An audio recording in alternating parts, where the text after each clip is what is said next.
Buenas, ¿qué tal? Estamos de vuelta. Saludos, moradores del refugio. Nos encontramos navegando por mares, explorando ruinas, el saber y todo tipo de nuevas civilizaciones, recorriendo el mapa en busca de nuevas aventuras. Eso sí, siempre acompañados de Alma Mínguez, Un saludo, aventureros. Daniel Cordero, Un saludo, aventureros. Jaime Barón Un saludo, aventureros. y el que os habla, Víctor Vera. Y bien, pues tras saludar como es debido y presentarnos ante la historia, entraremos en la cantina, saludaremos y, como es habitual, nos sentaremos y hablaremos mientras llenamos nuestros estómagos. En el episodio de hoy hablaremos de nuestra nueva serie, la serie que os dijimos que iba a ser sorpresa. Pues esta es la de Mundos Perdidos, y en este caso vamos a hablar de Tartessos, ¿vale? En los albores de la historia de Iberia, cuando los vientos del Atlántico soplaban sobre tierras fértiles y los metales relucían bajo el sol, emergía una civilización rodeada de misterio, riqueza y leyenda: Tartessos.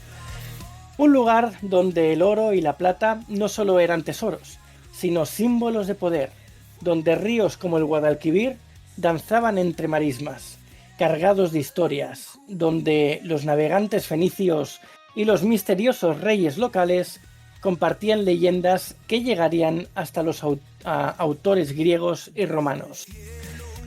Bienvenidos, aventureros del pasado, al mundo perdido de Tartessos. Hoy desenterramos sus secretos, hablamos de su lengua olvidada, de su economía próspera, su poder político, sus creencias y de las teorías que han intentado explicar su desvanecida grandeza. Ya está aquí.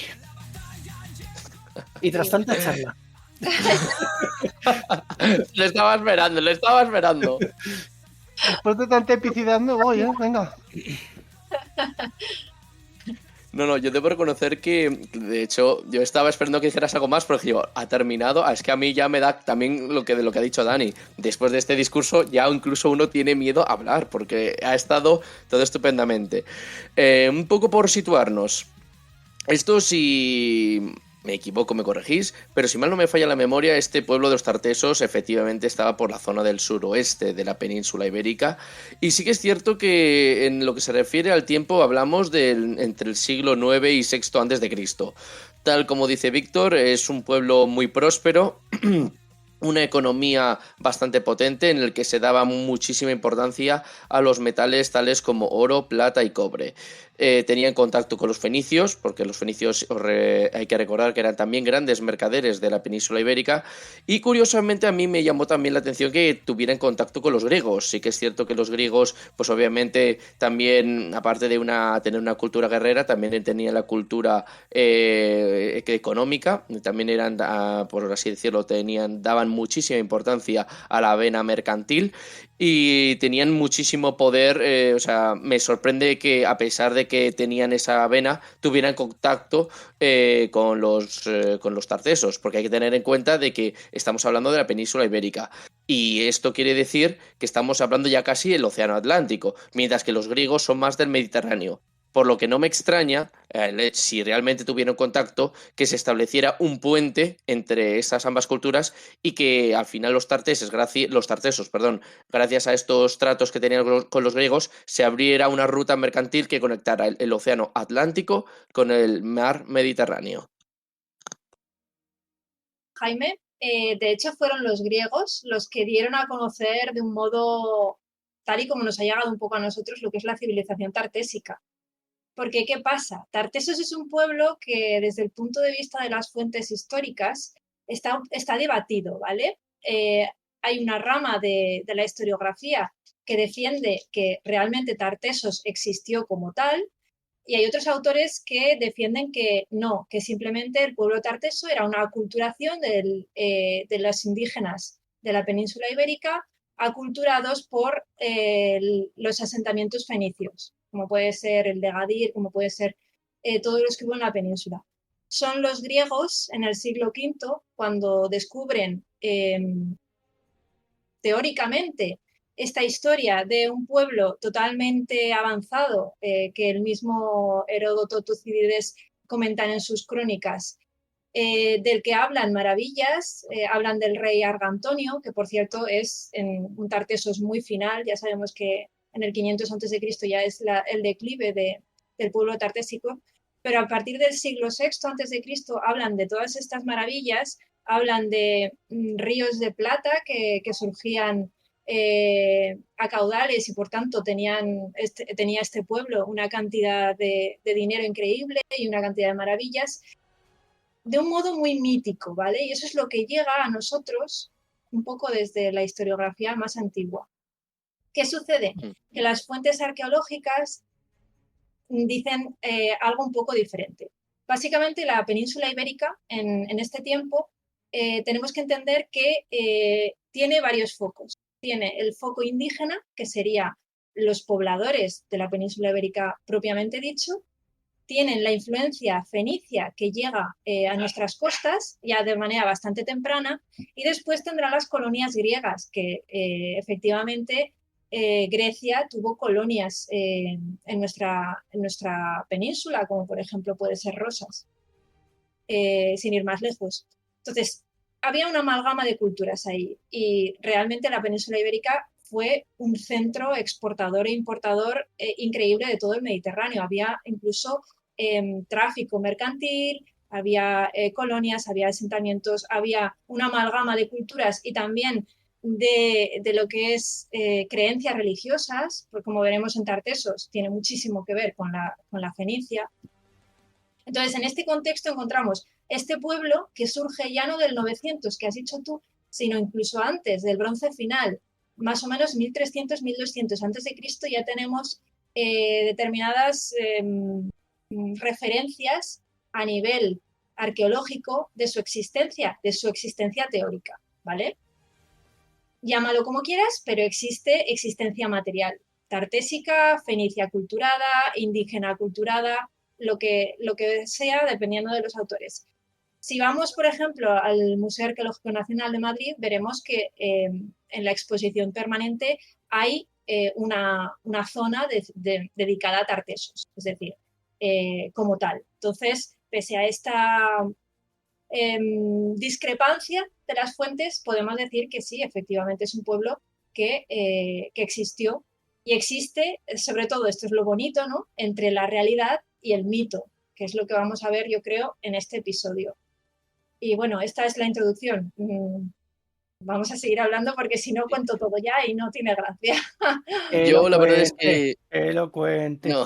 No, pero es que yo echaba de menos estas correcciones tan puntuales de nuestra querida alumna más aventajada. La verdad es que es una A tu cosa... persona, sobre todo. Basta, sí. Basta con que diga una cosa y me tiene que tocar un poco las narices. No te he corregido, simplemente he añadido información a la que tú has dicho que no la has dicho nada mal. Ha estado muy bien. No, sí. Te ha dado un 6, ¿eh? Está contento. Ese no Sí, está nada no, mal. a ver, Es un yo aprobado, quería un no justo, notable. pero aprobado. Yo quería un notable, ¿qué se le va a hacer? Hay que seguir estudiando. Básicamente. Bueno, y también, fíjate tú, a pequeño apunte, ahora que has nombrado al rey Argantonio, es importante aclarar una cosa, esto como curiosidad. Cualquiera podría pensar que el nombre Antonio procede de este nombre. Nada que ver. Lamentablemente esto no es así. El nombre Argantonio es tartésico, mientras que el nombre Antonio procede del latín. Es cierto que tienen terminaciones idénticas, sobre todo al final, pero esto es mera coincidencia. Así que cualquier Antonio que nos esté escuchando, si alguien creía que su grandeza procedía de este gran rey, siento decepcionarle porque no es así. A seguir en otro sitio. De Argantonio procede el término toñico, eso sí, pero no es broma. A todos los que le llamen toñico que se sientan alabados porque es broma. Argantonio procede más de la plata, Argan de Arg, porque es eso es lo que yo tenía entendido. Pero sí que es cierto que, a ver, yo comprendo la gran desilusión, ¿no? A mí también me sorprendió, yo creía que tengo un hermano que se llama precisamente Antonio, pero lamentablemente se va a llevar un gran chasco con toda esta noticia. Antonio, de hecho, es un nombre que le dan los griegos. Es decir, llega a nosotros de fuentes griegas. No sabemos si realmente se llamaba así o si realmente fue un, digamos, como los relatos de la Atlántida que llegan a nuestros días por parte de Platón y sus predecesores, que tenemos que cogerlos un poco con pinzas, pues los relatos sobre Tartesos, incluidos en las fuentes, digamos, griegas, helénicas, también hay que cogerlos un poco con pinzas, ¿vale? Están muy mitificados. Bueno, ya sabemos que la cultura griega era muy dada a eso, era muy dada en comprar a los héroes, a los grandes mitos, etc. Y también pues nos tocó eso, ¿no?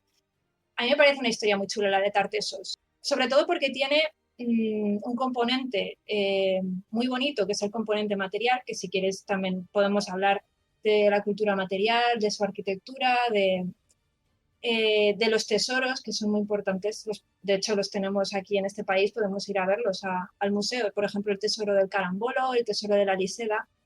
Son tesoros con piezas de oro maravillosas que han llegado hasta nosotros. Realmente es un tesoro de valor incalculable.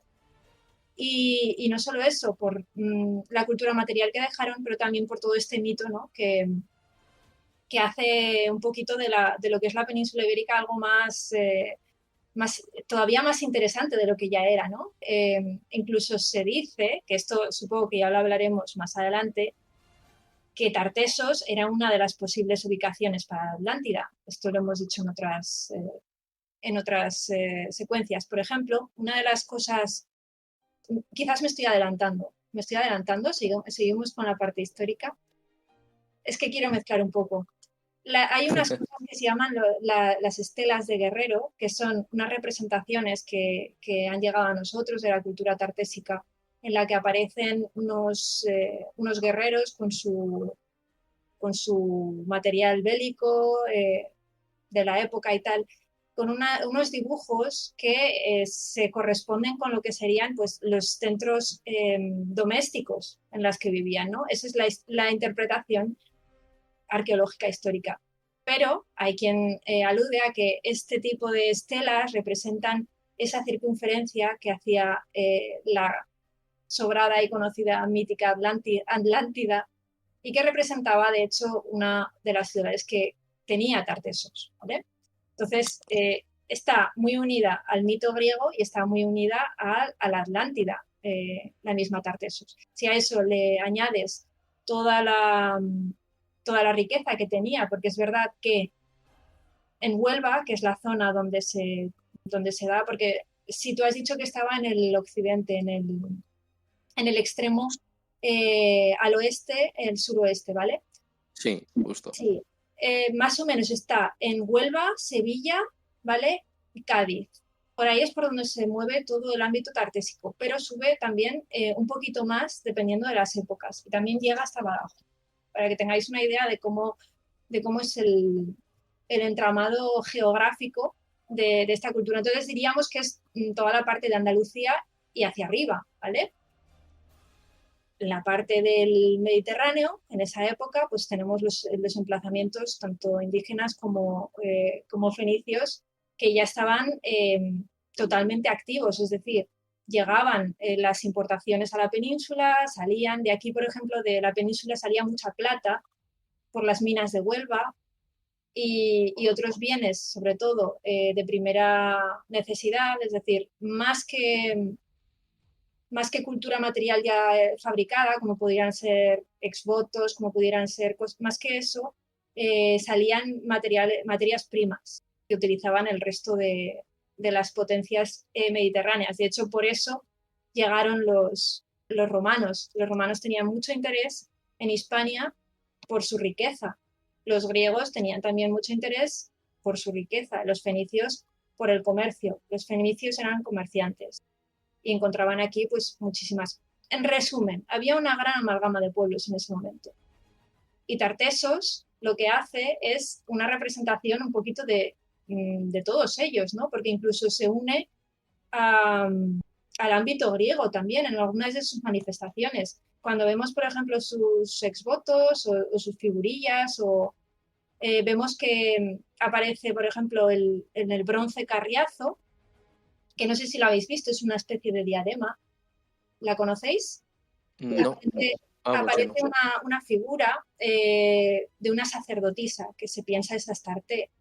También hay motivos de Melkart, que Melkart, si os fijáis, llega ya, si nos retrotraemos en la historia, desde el ámbito mesopotámico. Esto nos hace alusión a todo lo que representaba. Es que realmente es una amalgama de todo. Y bueno, eso. No, está bastante bien. O sea, la verdad es que, a ver, yo creo que has tocado todos los palos, un poco todo, pero yo creo que la conclusión aquí todo esto es que antes éramos la gran leche porque teníamos mucho oro y vinieron los griegos y los romanos y nos lo quitaron, básicamente. Antes éramos los Lannisters y ahora ahora somos los pobres, básicamente. Solamente toca mirar alrededor tuyo. O sea, eso es una... A ver, yo creo que esa es una de las cosas más erradas de la interpretación histórica que se ha producido, ya no solo en nuestro ámbito, sino también cuando nos vamos al ámbito de, por ejemplo, la conquista española en el Nuevo Mundo. Siempre se ha mantenido esa idea de que un pueblo viene a robar a otro.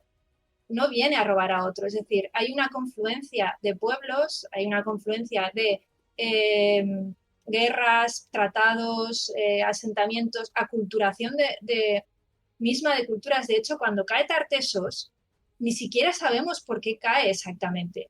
Se habla de que pudiera ser por la invasión griega, se habla de que pudiera ser por Cartago, que viene, Gadir se expande y entonces acultura lo que es toda la zona. No se sabe exactamente por qué dejó de ser un centro predominante.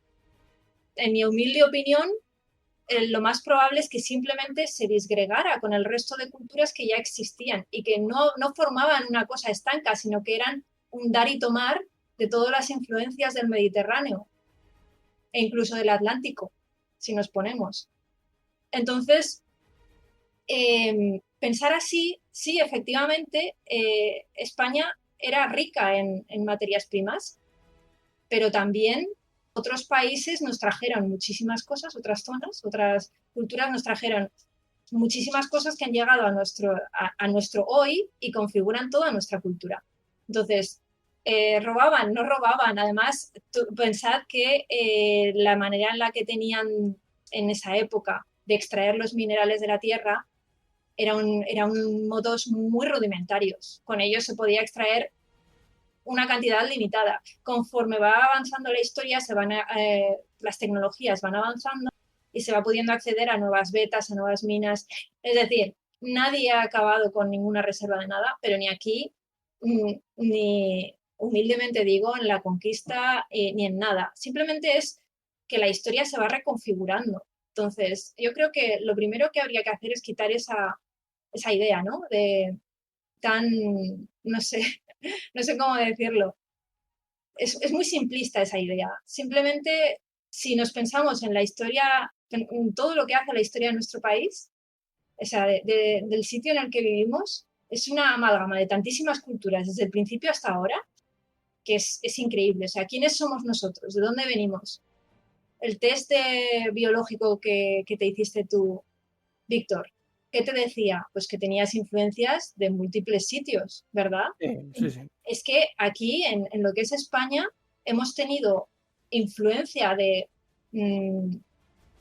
mezcla de tantos pueblos venidos desde el norte de Europa, llegados desde el Mediterráneo, llegados desde el ámbito islámico árabe, desde Jerusalén, desde Egipto, o sea, realmente todo lo que tenemos es como una amalgama, ¿no? Entonces, si nosotros nos hacemos un test genético, somos de muchos sitios. Entonces, ¿qué es de uno y qué es de otro? Realmente lo único que nos pertenece es una historia global que se va asimilando y se va reconfigurando una y otra vez. Bueno, yo solo tengo que decir una cosa. Habéis visto que primero me corrige y luego me llama simplista. Bien, yo voy a tomar nota. Voy a ir afilando los cuchillos para que sepáis, ¿eh? Es que es el primer episodio de la 6ª temporada que participo y ya las va soltando. También te digo que de todo el discurso que ha dado de 5 minutos te has quedado con que te ha llamado simplista, ¿eh? Te has quedado, Hombre, ojito, ¿eh? yo me quedo con lo importante, Dani. Yo me quedo con lo más importante, que eso es lo crucial en un discurso. Lo más importante es que los tartesos están entre nosotros. Se desvanecieron entre las culturas que habían, no desaparecieron, se camuflaron y ahora están ocultos entre nosotros. Son seres inmortales que viven entre nosotros. Hostia, qué buena teoría, ¿eh? Imagínate. Imagínate que ahora hay un tarteso que nos está escuchando y es un mierda, nos ha descubierto. Ahí estamos. Pues si le hemos descubierto, empezará a hackear el sistema. Víctor, yo que tú actualizaría el antivirus, porque el sistema se nos puede venir abajo en cualquier momento. Para eso yo creo que con desenchufar el ordenador de la red ya está. Apago el modem. Batería externa. Sí, sí. Bueno, quería decir que a raíz de lo que ha dicho Alma, estando donde estamos, que es dentro del Mediterráneo, y estando en la posición en la que estamos, que venían todos los pueblos del este a comerciar hasta aquí, hasta las columnas de Hércules, que el estrecho de Gibraltar, pues lo fácil es que aquí se mezcle todo, porque tanto venían personas como mercancías, riquezas de todo tipo, ya no solo metales preciosos. Y claro, todo se mezcla entre todos. Lo difícil es no estar mezclados. Entonces, claro, aquí pueden haber venido tanto griegos como turcos, como gente del norte de África, y bueno, al final de todas partes, porque el negocio principal o la mercancía principal se movía por el Mediterráneo, así que los que estaban al norte bajaban hacia el Mediterráneo a traer las mercancías y los de África subían hacia el Mediterráneo para lo mismo. Entonces, al final hemos confluido todos aquí. Eso sería lo lógico pensar, luego a saber lo que ha pasado, ¿no? Pero... Y bueno, como decías, durante estos siglos que ha estado con vida Tartesos, desde el 9 a.C., tuvo el apogeo de entre el 7 y el 6 antes de Cristo, durante todos estos casi 200 años de riquezas, y luego pues parece ser que perdió un poco en el siglo V, ¿no? Antes de Cristo también, hasta la Edad de Hierro, ¿no? ¿Sería ya, Alma? Sí, la edad de hierro empieza más o menos en el 900 antes de Cristo. Antes sería el bronce final, más o menos, ¿eh? Rango arriba, rango abajo. Sí. Y luego pues tenemos también pues esto lo que hablamos de la economía que tenían, que sobre todo eran minerales preciosos, extracción de oro, plata, cobre, estaño, hierro, plomo. Tenían el comercio marítimo con los fenicios y los griegos y tenían rutas por el Atlántico de estaño con los británicos, en rutas fluviales y demás. Después tenían también agricultura, cereales, frutales, técnicas introducidas o mejoradas, y también ganadería. Al final, aquí en España, como pasa hoy en día, o bueno, ahora ya va a menos, ¿no? Pero hace pocos años la ganadería y aquí el campo de cultivo era lo principal. Así que no es de extrañar que también lo fuese en aquella época, y seguramente venga de aquella época todo lo que hemos heredado en estos últimos siglos. Sí, del neolítico, que es cuando se produce la primera sedentarización, por así decir, de los pueblos. A partir de ahí es cuando ya... Y pensad que en la península ibérica el neolítico es un poco más tardío que en otras zonas del mundo. Entonces, sí, viene de ahí, básicamente, el sedentarismo, ahí es cuando ya empiezan a trabajar con los animales y a convertirlos pues en las formas de recursos que tenemos hasta ahora, básicamente. La verdad es que ahí, bueno, hablando de la sociedad, no solamente están los mineros y los campesinos o los mercaderes, aquí como todo, luego había una ¿cómo se dice? Una parte de élite, que era la aristocracia, ¿no?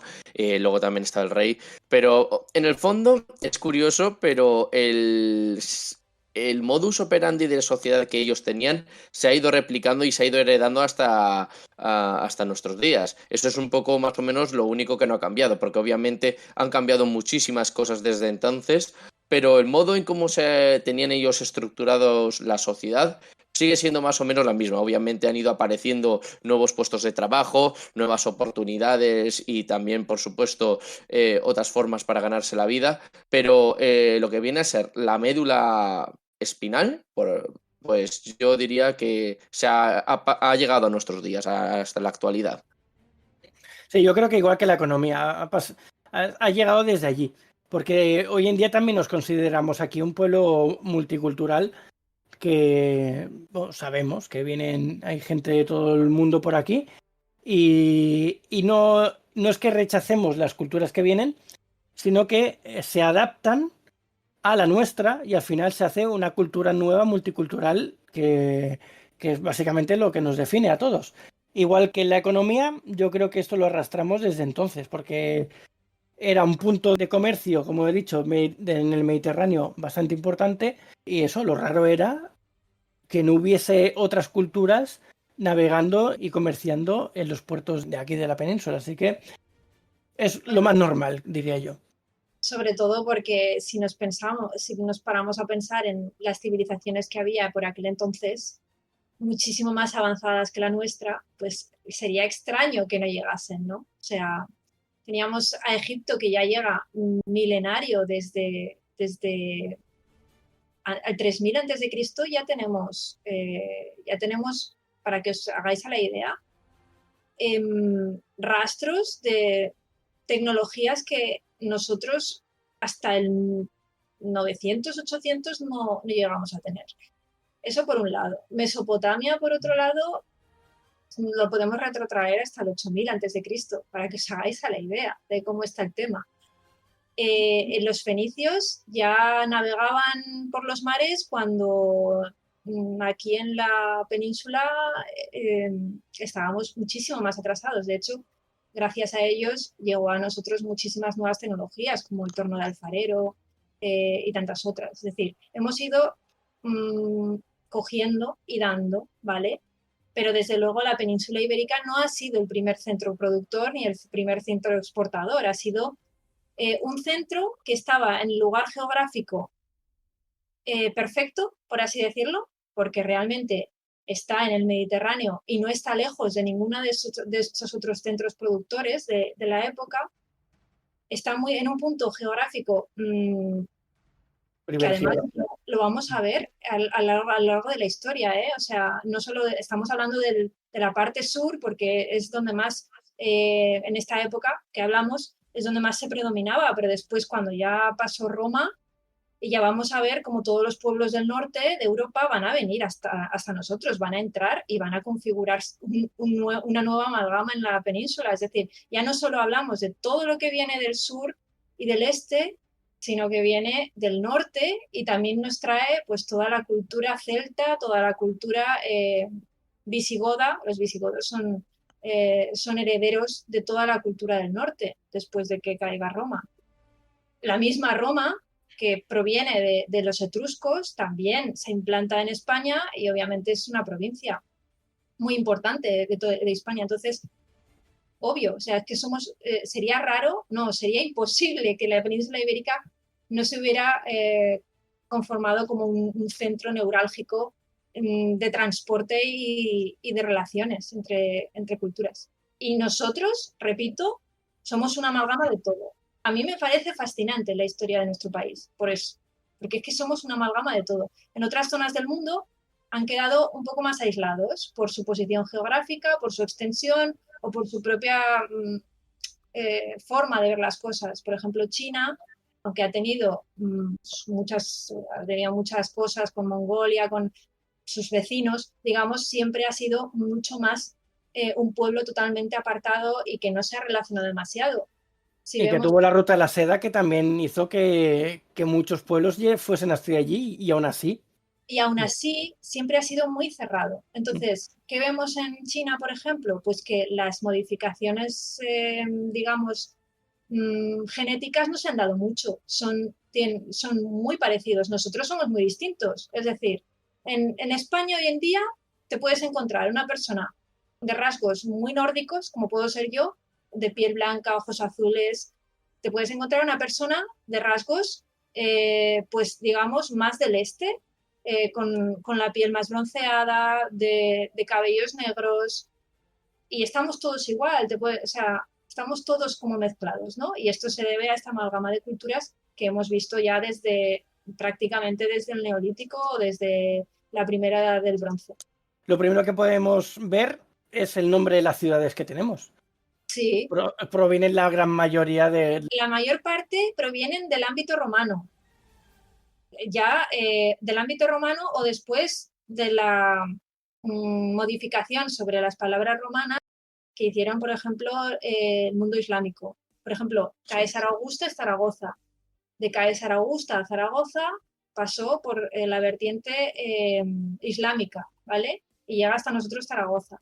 Pero es que antes de los nombres romanos ya existían los nombres anteriores que también eran muy chulos y tenían, por ejemplo, el nombre romano de Alicante es Lucentum, pero si nos vamos un poco más atrás, tenemos a Craleuque, que sería el nombre íbero. Entonces, claro, es todo como... Y podemos ver los rostros en todo, no solo en las ruinas, no solo en los yacimientos, sino también incluso en las vías romanas que todavía se conservan. O sea, todavía continuamos con el paso de nuestros ancestros hoy en día sin saberlo. Por no hablar de todo el derecho que está basado en derecho romano, por infinidad de cosas. Yo en la carrera de Derecho he estudiado el Código de Justiniano. El Código de Justiniano, estamos hablando. Yo eso lo he estudiado en la carrera. Y bueno, la verdad es que, bueno, a ver, ya no nos... Bueno, te iba a decir que lo contaras, pero a lo mejor si es demasiado complejo, pues lo reservamos para otro capítulo. Pero es que, claro, tira la piedra y esconde la mano. Nos ha dejado diciendo el código justiniano. Suponemos que está relacionado con la justicia, pero tampoco podemos aventurar mucho más. Básicamente, yo en la carrera tuve una sola asignatura, o sea, una asignatura concreta que se llamaba Derecho Romano. Y ahí estudiábamos las leyes romanas que todavía se aplican hoy en día. No se aplican como tal, pero somos deudores de esas leyes claramente. En el derecho civil, el corpus juris civilis es el que ha llegado hasta nosotros y es del que somos deudores seguro, vamos. Y yo me acuerdo porque en esa asignatura era muy divertido porque siempre hablábamos de Cayo, de Ticio y Cayo, que eran los dos ejemplos siempre. Cuando Ticio tenía un problema de rentas con Cayo, pues ahí se producía pues un problema. Y entonces, ¿cómo actuaba la ley? Había leyes muy divertidas. En otro si queréis, las comento porque es para desternillarse. Ya sabéis que los romanos eran muy buenos en derecho civil, pero en derecho penal eran lo peor, ¿vale? Pues hay cosas muy divertidas. Pero, eso podemos tocarlo en otro episodio de esta serie. Podemos tocar los romanos y hablar de ellos. Pues está muy guay. Pero bueno, que sí, que con esto quiere decir que si yo he tenido una asignatura que se llama Derecho Romano y he estudiado a Cayo y a Ticio haciendo negocios, imagínate cómo somos deudores de nuestros ancestros, por así decirlo. Si es que han pasado 2 días. Bueno. Han pasado 2 días. Alma, por favor. No tanto como 2 días. Si hubieras dicho, han pasado 2 semanas todavía, pero 2 días. Oh, por favor, Alma. Joder, no lo exageres. Pensad que son 2000 años. Poco más, ¿vale? Estamos hablando un poco más. 2500. No es tanto tiempo. O sea, realmente consideramos mucho tiempo porque somos humanos muy poco longevos, pero no es tanto tiempo. Imagínate cuando tengamos la inmortalidad, la de eras y de cosas que vamos a ver. Qué aburrido, de verdad. Claro. No, veremos muchas cosas diferentes. No, qué pereza. Qué pereza. Sí. Qué pereza. Yo lo veo desde otro plano, ¿vale? Me asciendo, me voy para otro sitio y os veo con palomitas. Bien, continuamos un poco con un tema a lo mejor que hoy en día podría ser espinoso, pero como estamos hablando de historia, yo creo que ahora hoy en día nadie le debería de molestar. Y es el tema de la religión, que seguramente tuvo bastantes influencias de todo lo que habéis dicho, de que la península ibérica es un centro en el que se concentraron bastantes culturas. Porque yo he estado investigando y parece ser que la religión en aquel momento, de los tartesos, quiero decir, pues parece ser que tenían bastantes cosas en común con la religión oriental. Por supuesto, tenían o sea, divinidades concretas, pero que también pues, tenían bastantes cosas en común. Y dentro de las divinidades, a mí me ha llamado la atención dos en especial. Astarte, que era la diosa de la fertilidad y también de la guerra, o sea, era como una especie de Atenea, por así decirlo. Y luego tenemos a Melkart. Melkart, no Melkart del Juego de Tronos. Melkart del Juego de Tronos es un rey de los Targaryen. Melkart, este era el dios de, corregidme, creo que era del comercio y de la minería. Y fueron, pues estos son dos los que más me han llamado la atención. Creo que había un tercero que era Baal, con dos As y terminado en L, pero este ya no me acuerdo muy bien lo que hacía, pero quizás porque, no sé, he visto a los dos primeros, a Astarte y también a Melkart, que fueron los que más o menos más me han llamado la atención. Pero obviamente también tenían divinidades dedicadas a todo el tema a otros temas cotidianos, como también al ámbito marítimo y cosas así. O sea que realmente muy interesante y cuesta creer que tuvieran bastantes cosas en común con el ámbito oriental y cómo es posible que de ahí hayan llegado al pueblo íbero, bueno, al pueblo de los tartesos más bien. Baal es el malo de Stargate, eso no... Sí, también. Sí, Eres y una deidad dentro del mundo de Baldur's Gate también, sí.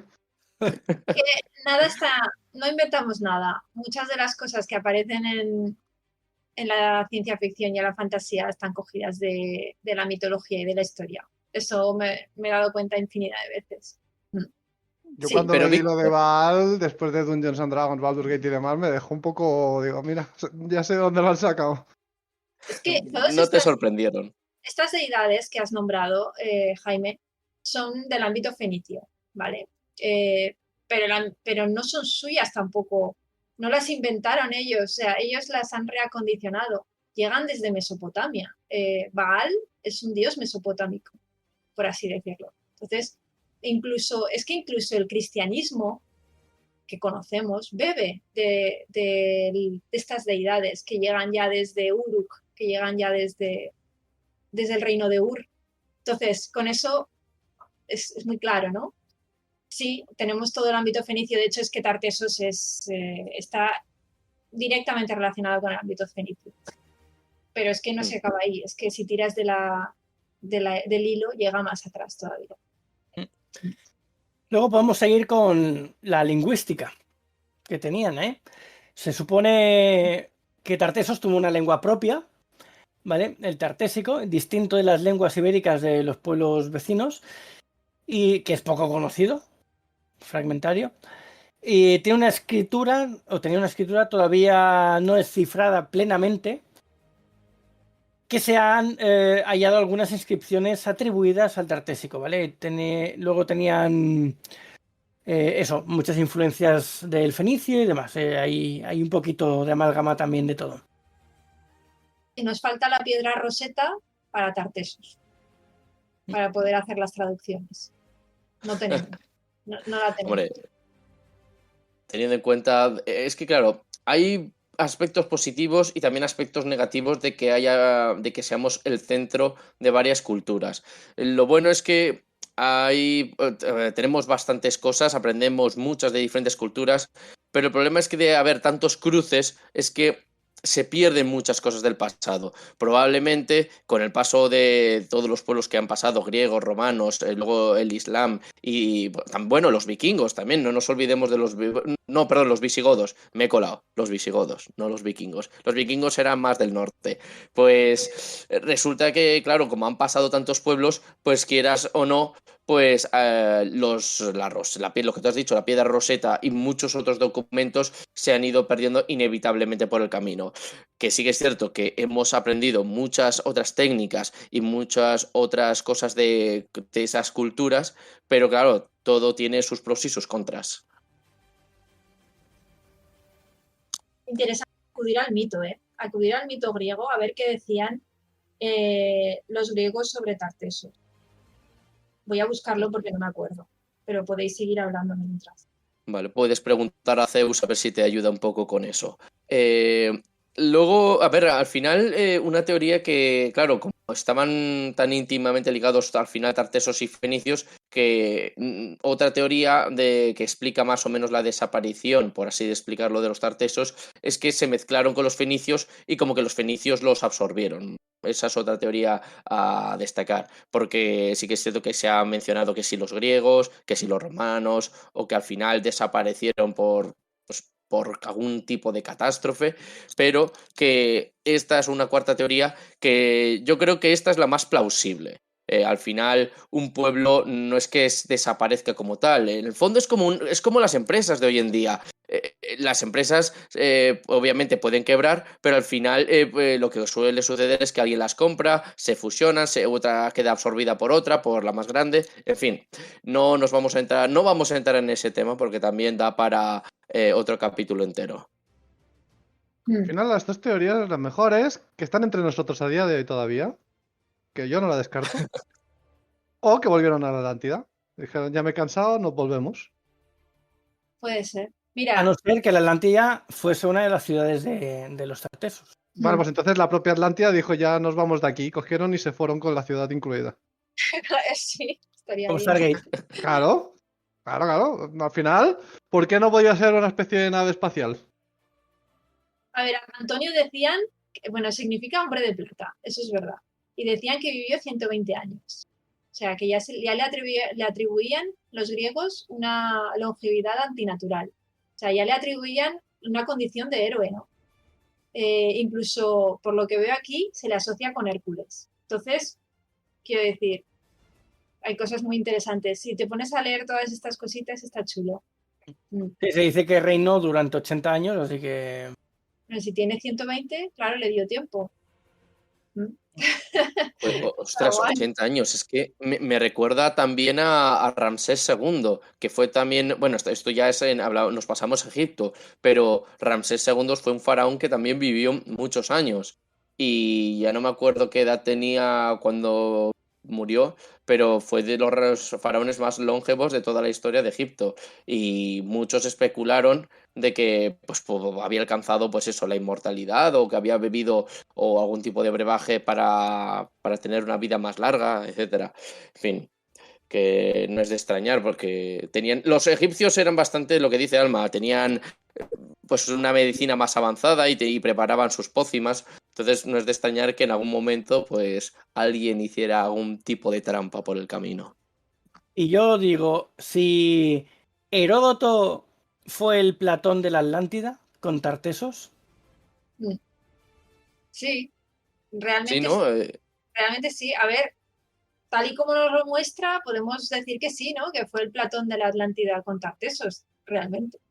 Lo que pasa es que, y, claro, el problema de todo esto es que esto está muy chulo, ¿vale? Tú lees las crónicas griegas y lo que los historicistas antiguos, ¿vale? Pero luego, cuando se encuentran, por ejemplo, las plantas de las casas tartésicas, no os penséis que eran grandes palacios encumbrados de oro como en una historia de fantasía. Eran plantas ovaladas de casas muy típicas y muy normales. O sea, eh, cuando tú imaginas la Atlántida, te imaginas el mito de la Atlántida, esa ciudad avanzada para su época, en el peor de los casos, en el mejor de los casos incluso futurista, con naves que vuelan y tal. Así nos lo dejó Platón escrito. Con Tartesos no se llega a tanto, no se llega a tanto, no se dice que fuera una zona como de Atlántida, con increíbles adelantos y con naves que volasen, ¿vale? Pero sí se habla de un reino muy mítico. Pero es más mítico en el sentido de los héroes míticos griegos, en los héroes típicos, Hércules, los dioses, en ese sentido, no en el sentido de ciudad futurista. Pero claro, volviendo a lo que quería decir, cuando encuentras los restos materiales de la cultura en sí, ves que eran casas ovaladas de planta simple, con un hogar, con pocas estancias, nada de grandes, increíbles palacios y cosas así. No sé si es me que explico. sí, lo que creo es que tanto Heródoto como Platón eran escritores de fantasía Literatura fantástica, ¿vale? Lo que pasa es que Platón era más de ciencia ficción, ópera espacial, y Heródoto era más de épica. Entonces, ¿qué pasa? Que el de épica se acercó más a lo que había en la época y Platón se le fue la olla y se fue para arriba todo lo que pudo. Entonces, claro, ¿qué pasa? Que justo coincide que en ese sitio había población indígena que nadie los conocía, pero estaban ahí y ahora todo el mundo, mira, esos eran, esos, pero a lo mejor no tienen nada que ver. ¿Sabes lo que quiero decir? Claro, tú imagínate a alguien que tiene una imaginación sobrehumana desde la época, se pone a viajar y descubre una zona en la que no conoce nada, que todo para él es nuevo, mágico y místico. Hoy en día, como lo podemos ver todo por internet, el viajar ya no nos sorprende tanto, pero en aquella época, viajar a otro lugar es como, pues eso, ir a otra época, ir a otro mundo, viajar, como cruzar una puerta a otra dimensión, ¿no? Porque no tenían conocimiento de nada, pues imagínate eso en la cabeza de alguien que tiene la imaginación por las nubes, pues salen relatos como los que salen. Pues sí. Y luego los unieron porque se dice que la Atlántida estaba ahí en Sevilla, en la parte donde estaba Tartessos, básicamente. Así que unieron los dos mundos, eran el mismo universo, eran diferentes historias, pero dentro del mismo universo que confluían en tiempo.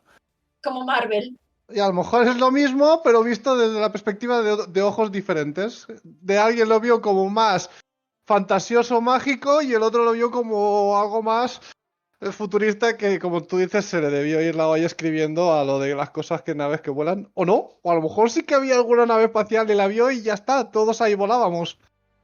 Me encanta. Y he de decir que la explicación que ha dado Víctor ha sido sublime, ¿eh? Me ha encantado, de verdad. Claro. Tantas investigaciones y arqueología y demás, para que luego sean dos escritores que dijeron, vamos a liarla. ¿Te acuerdas del vamos a liarla, Alma? Sí. Pues fue algo del estilo. Bueno, menos mal que no hay ningún profesor de filosofía por aquí porque, bueno, es capaz de ahorcarte porque O darme la llamar a razón, Platón, en parte. bueno, llamar a Platón, que fue uno de los grandes filósofos, creo que incluso es uno de los, ya no sé si es uno de los 7 magníficos de la historia de filosofía, llamarlo escritoras así a secas y me quedo más ancho que largo, es de tenerlos bien cuadrados. Bueno, en aquella época no se dedicaban a una profesión, podían ser muchas cosas. Es más, eran muchas cosas. Una de esas cosas podría ser escritor. Exacto. Platón podía ser un filósofo entregado y sublime, pero a la vez también estaba embebido por la mítica de su propio pueblo, que a los griegos les encantaba hablar de dioses, héroes y de cosas míticas y civilizaciones perdidas. Pues él igual. También recuerda que Platón no lo vio, se lo contó su primo, que se lo había contado el que lo vio. Entonces, claro, ya vamos liando. Claro. Sí. El teléfono imaginativo, poco a poco uno iba añadiendo una cosa. Eran carros que iban por la tierra. No, eran carros que iban por el aire. Y ya Platón dijo, eran carros de fuego por el aire. Y de ahí ya se explotó el universo. La ciudad volaba, no el carro, la ciudad entera volaba. Eso venía de los vimanas de India. Los indios, sí. Claro, porque también venían los indios a comerciar ahí por la parte de Turquía y demás. Se lo contaron a uno, ese uno se lo contó al que se lo contó al primo del de este y ya está. Claro. Y ya está, los vimanas ahora son las naves atlantes. Claro. Y ya está todo explicado. Pues, ¿Para qué investigar más? Una broma, pero con todas estas risas, yo creo que no ha sido nada alejado de la realidad, ¿eh? O sea, es una explicación perfectamente plausible de cómo ha sido todo este tema. Lo voy a patentar entre mi teoría del tiempo y me pondré el dedo como hacía alguna fuente. Este chiste es mío, ¿vale? Hay que reconocer que la explicación me ha dejado también a mí de piedra. No me esperaba este tipo de discurso. Maravilloso, de verdad. Heródoto era de épica y Platón. No, al revés. Sí, no, es verdad. Heródoto de épica y Platón de ópera espacial. Sí, ciencia ficción. O sea, De lo mejor, entre fantasía y ciencia sillón, esto ha sido lo mejor. Al final estamos todos ahí, ¿eh? Ojo que no nos toque. Claro, ahora en un futuro nuestros libros se creerán que hablaban de una civilización y en verdad no tiene nada que ver. Y empezarán a haber similitudes porque escribimos sobre lo que conocemos y verán similitudes en algo y se pensarán que esa civilización existió. Claro. Yo lo veo clarísimo. Se han hecho historias más largas de cosas más mínimas. O sea, yo, por sonidos, igual un sonidito y dices, anda, esto parece tal, anda, y si escribo una historia sobre algo de un sonidito, de un pitidito, te hacen una trilogía. Lo que queda claro de todo esto es que la creatividad humana lleva desde el principio de los tiempos eclosionando, ¿eh? O sea, somos los mismos y las mismas historias una y otra vez. Sí, en el cine han tentado de que las historias se repiten, sobre todo. La falta de imaginación se va notando cada vez. Empiezan a... Uy, nos faltan ideas. Vamos a hacer un remake o vamos a hacer una adaptación de esa historia que en su momento se lanzó. Seguro que nadie se acuerda. Mentira, todo el mundo se acuerda de esa historia. Yo creo que sí que hay ideas. El problema es que les gusta tirar el del hilo de las que hay y luego meter ideas trambólicas por el medio para remodelar las historias. Pero yo estoy seguro de que ideas para hacer cine y hacer series y hacer historias, si las buscas, si las buscasen, las encontrarían. Lo que pasa que no dan tanta pasta directa como si es coger el título de una franquicia que ya existe y destrozarla. Claro. Entonces buscan lo fácil y lo de ganar dinero rápido. Si buscasen arriesgarse, posiblemente ganarían más a la larga, porque si encuentran una buena historia y lo hacen bien, posiblemente les saldría mejor, pero tiene un riesgo que no quieren correr. Dani, ¿algunas palabras sobre Resident Evil? Basura cósmica. De lo que es las películas. Sí. Lo que es el videojuego, obras maestras. Pues sí. Entonces, ¿qué? ¿Compramos escritores de fantasías? Y eso me lo guardo. Fantasía y ciencia sillón. Yo los veo, que son los dos de fantasía y ciencia sillón. El gran dúo dinámico entre Heródoto y Platón. Aquí tenemos que tener un muro de la fama de cosas sublimes que se hayan dicho. Y ese se va para el muro de la fama. Poca broma, ¿eh? Ahora que lo has dicho, yo creo que voy a empezar a poner aquí fantasía, ciencia sillón, Heródoto y Platón, escritores de fantasía. Cada vez que tengamos algo que sea Claro, se añade. guay, se añade. No, pero... Yo creo que si realmente las cogiésemos todas las que han salido, aunque no sean tan destacables como estas dos quizá, yo creo que no te caben en la pared, ¿eh? Seguramente llegará el momento en que no quepan ya. Pero bueno, ahí están. Tú acuérdate de patentarlas, Víctor. O sea, que nadie te quite la idea, ¿vale? Bueno, está aquí registrado. Me lo podrán quitar, pero registrado está. Ahí está. Se sabrá quién fue. Y así, aventureros, concluimos esta travesía por los vestigios y sombras de Tartesos. Un reino de riquezas inimaginables, de reyes legendarios, de lenguas olvidadas y arte que desafía el tiempo. Aunque su nombre resonó hace siglos en las costas fenicias, griegas y romanas, muchos de sus secretos siguen escondidos bajo los sedimentos del Guadalquivir, en los tesoros enterrados y en los susurros de inscripciones apenas descifradas. Pero la historia no se apaga, se escribe con cada fragmento desenterrado, con cada moneda de oro redescubierta, con cada teoría que busca unir mito y realidad. Tartesos es más que un mundo perdido, es un eco eterno que nos recuerda quiénes fuimos, cuánto hemos construido y cuán vasto aún es lo desconocido. Hasta el próximo episodio de Mundos Perdidos, seguid explorando lo que otros creyeron olvidado.